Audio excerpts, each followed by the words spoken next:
Silence can blend into everyday life. It can look like control. It looks like discipline, like someone who has it together, like a woman who shows up to work on time, performs well under pressure, and takes on responsibility. But underneath that kind of silence, there is often a body that never stopped bracing. Today, I want to talk about the cost of functioning, the cost of being the strong one, the reliable one, the one who doesn't fall apart in public. Because for a long time, I believed that if I could just hold myself together well enough, if I could just stay composed enough, if I could prove I was capable enough, then maybe the past wouldn't follow me. Maybe the old fear wouldn't catch up. Maybe the ache in my chest would quiet. Maybe I could outrun what I had never fully named. But survival has a way of embedding itself into your identity. It teaches you how to anticipate shifts in energy before anyone else notices them.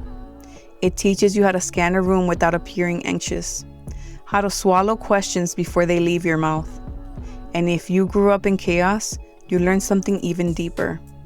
You learn that safety is temporary, that comfort is fragile, and that trust is risky. That every time you let your guard down, something will eventually remind you why you shouldn't have.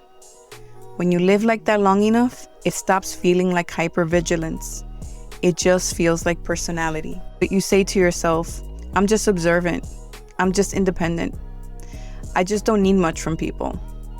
But what if those traits weren't personality?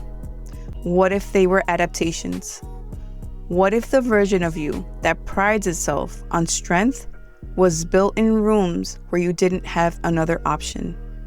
This is Born Tired, where survival meets healing, a podcast for those of us who grew up in survival mode but are ready to heal and speak our truth. I'm Irene, a cycle breaker learning what peace feels like after years of survival. Every episode is an invitation to rest inside your truth, to feel seen, and to remember you were never alone. This is what it sounds like when silence finally breaks. Before we begin, I want to share a gentle reminder. This episode includes stories and reflections about domestic violence, childhood trauma, sexual assault, and abuse. Please listen in a way that feels safe for you. If at any point you need to pause or step away, honor that. Your well-being matters more than finishing the episode. If you or someone you know is in danger or needs support, you can reach out to the National Domestic Violence Hotline at 1-800-799-7233 or visit thehotline.org for free. Confidential help is available 24 hours a day. And if you're listening from outside the U.S., you can find international hotlines and local resources at findahelpline.com. You are not alone. Take care of yourself while you listen. When I first joined the Navy, I felt something I had never felt before: freedom. For the first time in my life, I wasn't trapped in the roles my family assigned to me. I wasn't the protector. I wasn't the scapegoat. I wasn't the one holding all the weight. For a moment, it was just me, and I could finally breathe. But that feeling, it didn't last long. Early in my enlistment, something happened to me that shouldn't have happened in a place that was supposed to be safe. I'm choosing not to speak about the details of that incident today, but I do want to talk about what came after. I reported the incident, and the shame that came afterwards took over me in more ways than I can name. I shut down.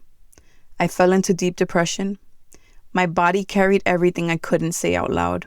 I gained weight, I isolated, and I threw every part of myself into my job, hoping that if I worked hard enough, no one would see how hurt I was. I didn't want to become a target.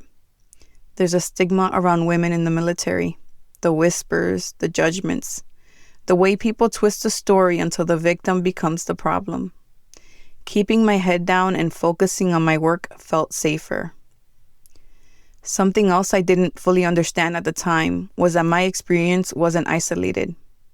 As years went on and I had conversations with other women I had served with or who I know served, I realized so many of them carried similar stories, different details, different ranks, different commands, but the same pattern: an incident, a report, a shift in how they were treated afterward. There's a culture in the military that prides itself on toughness, on resilience, on pushing through.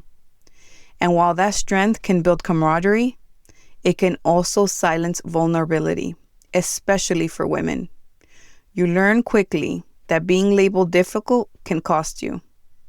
Being labeled emotional can cost you. Speaking up can cost you. So a lot of women learn to adapt. We learn to laugh things off. We learn to minimize.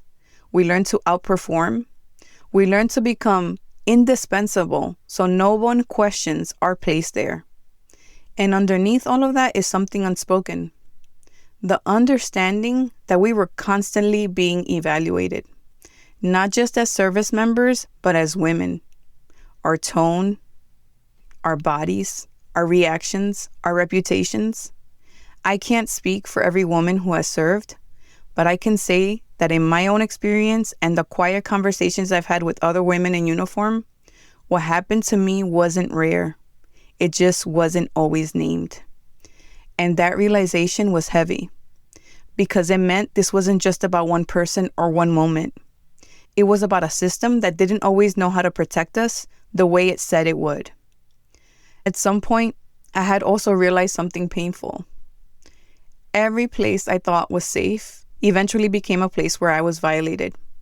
My own home growing up, my grandmother's house, my favorite neighbor's home, my favorite cousin's home, and now the Navy. Every time I got comfortable, something happened. Every time I trusted, I paid a price. And something I didn't understand back then, something I only learned years later, is that many people who were abused as children are re-victimized as adults. And it's not because we're weak. It's not because we attract anything. It's because we grow up without safety, without protection, without boundaries modeled for us. Our nervous systems learn to survive chaos, but not to recognize danger early. And predators can sense that. This episode isn't about what happened to me in the Navy. It's about the deeper pattern that made the aftermath feel so familiar. It's about what it means to step into a space that feels like freedom, only to realize that your nervous system is still operating from a script written years earlier. It's about how trauma doesn't just interrupt your life. It reorganizes it. It shapes your relationships. It influences who you confide in. It affects what you tolerate. It changes how safe you feel inside your own body. And sometimes the hardest part isn't the event itself. It's recognizing how much of your identity was built around surviving it. There was a time in my life when I believed the Navy was a fresh start, a clean break, a new environment, a place where I could finally breathe without carrying the weight of who I had been in my family. For the first time, I wasn't defined by a role in someone else's dysfunction. I had structure, purpose, distance. And I thought distance was the same thing as healing. I was wrong, because healing doesn't happen just because your location changes. It begins the moment you start questioning the patterns you carried there with you. And that questioning, that unraveling, is what this story is really about. There's a moment in every survivor's life when the world stops feeling safe. Sometimes it happens slowly, a shift so subtle you don't realize what's happening until everything inside you feels tight. And sometimes it happens all at once, one moment, one betrayal, one experience that changes the way you see yourself, your body, your relationships, your place in the world. And what no one tells you is that those moments don't stay contained. They echo. They show up years later in the choices we make, in the people we trust, in the way we react to things other people barely notice. They shape the way we walk into rooms, the way we protect ourselves, and the way we hold our breath without even realizing it. It's the way early wounds write themselves into the nervous system, the way silence becomes a habit, a shield, and a survival skill. It's the way we carry the fear, the shame, and the confusion into spaces where we thought we would finally be safe. Because the silence we learned as children often becomes the silence we carry everywhere. Not because we want to stay quiet, but because speaking has never felt like an option. And when you finally start to break that silence, when your voice starts to crack open after years of holding everything together, you start to see how deeply those moments shaped you. You start to realize the impact they had, not just on your past, but on your sense of self, your relationships, your ability to feel safe in your own body. A big part of my healing has been unlearning the belief that safety doesn't exist for me. Unlearning the idea that comfort is a warning sign. I had to teach myself how to create safety in my own home as an adult. I had to guard my peace like my life depended on it, because in so many ways it did. And for the first time, that safety wasn't something someone could take from me. It was something I built, something I chose, something I protect now with my whole heart. When I look back at that time in my life, what stands out the most isn't the moment something happened to me. It's everything that happened inside me afterward. Most people think trauma is only the event itself, but the truth is, trauma is also the after. It's the confusion, the silence, the shame. The way your world keeps moving, while inside you everything has stopped. What I remember most is the shift, not the incident, but the way I changed in the aftermath. I became quieter, more cautious, more aware of every expression, every tone, every shift in energy around me. I became someone who rehearsed conversations in her head, someone who scanned for danger without realizing she was doing it. And the strange part, it felt familiar. It didn't feel new. It felt like stepping back into a version of myself I thought I had outgrown. That's something survivors rarely talk about, how adulthood can feel like a continuation of the childhood you barely survived. These moments don't come out of nowhere. They attach themselves to old wounds, old patterns, old lessons you learned.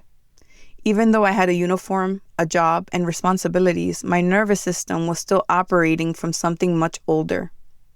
It still belonged to that little girl who grew up in unsafe rooms, who learned early that silence kept her alive, who absorbed the harm so the people around her could keep going. And because of that, I internalized everything that followed in ways I didn't recognize at the time. I told myself I was being strong, that I was being smart by keeping my head down, that I was moving on by throwing myself back into work. But none of that was healing. It was survival dressed up as strength. It was avoidance wrapped in responsibility. It was the same silence I grew up with, just in a different environment. And something I've learned over the years is this: your body remembers what your mind tries to forget. It remembers the fear, the tension, the way you held your breath, the way your shoulders tightened, the way you started watching for danger even when nothing was happening. I used to think survival meant staying quiet. Now I know survival is what you do during the storm. Healing is what you do after. And that shift doesn't happen in one moment. It happens slowly, in ways you don't recognize until much later. It happens the day you stop blaming yourself. The moment you realize your reactions were normal responses to abnormal situations. It happens the moment you decide your pain deserves compassion instead of judgment. One of the hardest things for me to accept was that nothing was wrong with how I responded. My reactions made sense. My confusion made sense. Every part of me was doing exactly what years of conditioning taught me to do: protect myself in the only way I knew how. And when I look back now, I see someone trying to survive something she never should have had to endure. I see someone who kept going even when she didn't feel safe in her own body. I see someone who carried shame that wasn't hers but believed it anyway, because shame was easier than the truth that the people and systems meant to protect her didn't. This reflection is about honoring what survival looked like for me. It's about acknowledging the version of myself who had no blueprint for safety, and still found ways to keep going. Healing began when I stopped abandoning myself, when I stopped minimizing my pain, when I stopped telling myself that I was too much. Healing began when I realized I didn't have to stay silent anymore. And today, I want to honor every survivor who's carrying a story like this. Different details, different environments, but the same silence, the same patterns, the same ache for safety. If you're listening and you see yourself in this, I want you to know nothing was wrong with the way you coped. Nothing was wrong with the way you survived. You did the best you could with what you had in the environment you were given. And you deserve peace now. You deserve safety now. You deserve a life that doesn't require you to stay silent just to stay safe. I keep thinking about how many years I spent carrying a version of myself that didn't have the chance to feel safe. A version of me that kept moving, kept working, kept pretending because slowing down felt dangerous.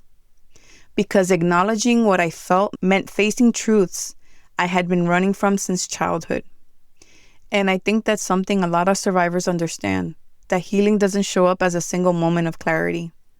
It shows up as a collection of tiny awakenings, a slow unraveling of the lies we were taught about ourselves, a slow rebuilding of the truths we deserve to know all along.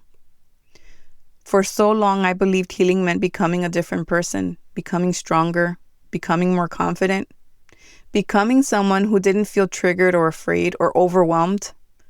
But over time, I've learned that healing isn't about becoming someone new.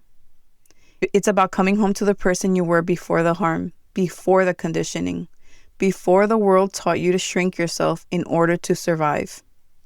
Healing is remembering who you were before the silence.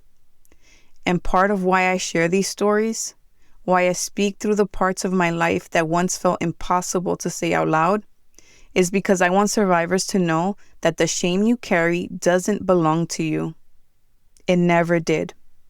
Even when the world tries to place it on our shoulders, you still have the right to put it down. One of the biggest parts of my healing has been learning to look at myself with compassion instead of criticism, to see my coping mechanisms not as failures, but as creative strategies from a younger version of me who was trying her best. To honor the way she carried pain she didn't deserve, and acknowledge the strength it took just to keep going. And if you take nothing else from this episode, I want you to take this. You are allowed to outgrow the identity you built in survival. You are allowed to become someone who feels safe inside their own body. You are allowed to protect your peace without apologizing for it. You are allowed to choose a life that honors the version of you who never got the chance to feel safe before. For me, the journey hasn't been about undoing what happened. I can't rewrite the past. I can't go back and protect the younger version of myself, the child, the teenager, the young woman who kept absorbing pain in places that were supposed to protect her. But I can honor them now. I can build a life that validates their experiences. I can make choices that reflect the safety they never had. I can hold myself with tenderness in the ways that once felt unfamiliar. And I can speak the truth they never had the space to say. That is the freedom I carry today. The presence of safety I created for myself. The presence of a voice I no longer silence to make other people comfortable. And if you're listening right now, I want you to know you deserve that too. I want to take a moment to acknowledge the emotional weight of what we moved through today. Not just the story itself, but the layers underneath it, the questions, the memories, the shifts in our bodies that happen when something old rises to the surface. Talking about trauma, even without details, asks a lot from us.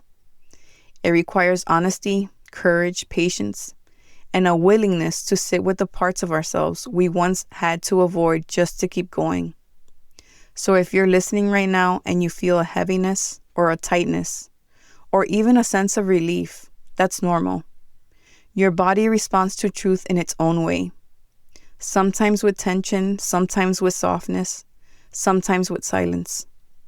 What matters is that you gave yourself space to be here, that you allowed yourself to hear something that might reflect pieces of your own story, even if you've never spoken them out loud. That in itself is a kind of healing. One thing I've learned is that healing doesn't happen in the moments where everything feels clear. It happens in the moments right after, in the slow breath, the pause, the awareness of your own emotional landscape. It happens when you let yourself feel what you feel without rushing through it or judging it. As you move into the rest of your day, I want you to honor whatever is coming up. You don't have to analyze it. You don't have to make sense of it right now. Just notice. Be gentle with yourself. Be patient with the parts of you that are still learning what safety feels like. If this episode brought anything up to the surface for you, a memory, a realization, or simply a feeling you haven't had words for, give yourself space afterward. Drink water, step outside, move slowly. Let your body settle. Nothing about the way you survived was wrong, and nothing about wanting peace now is selfish.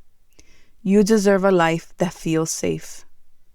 If this episode resonated with you, please share it with someone who might need it, and take a moment to leave a review wherever you listen. Your review helps more people find the podcast and reminds others they're not alone. Don't forget to subscribe or follow the show so you never miss an episode.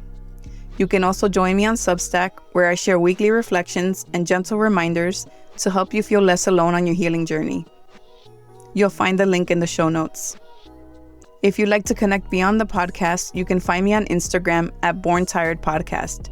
I love to hear what resonated with you. And if you'd like to support the podcast, there's a link there to buy me a coffee. Thank you for being here, for listening with an open heart. Most of all, remember this: your story matters, your voice matters, and you are not alone.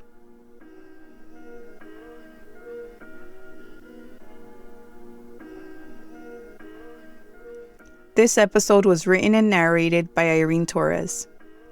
Audio production by Carlos Torres. Original music composed by Carlos Torres.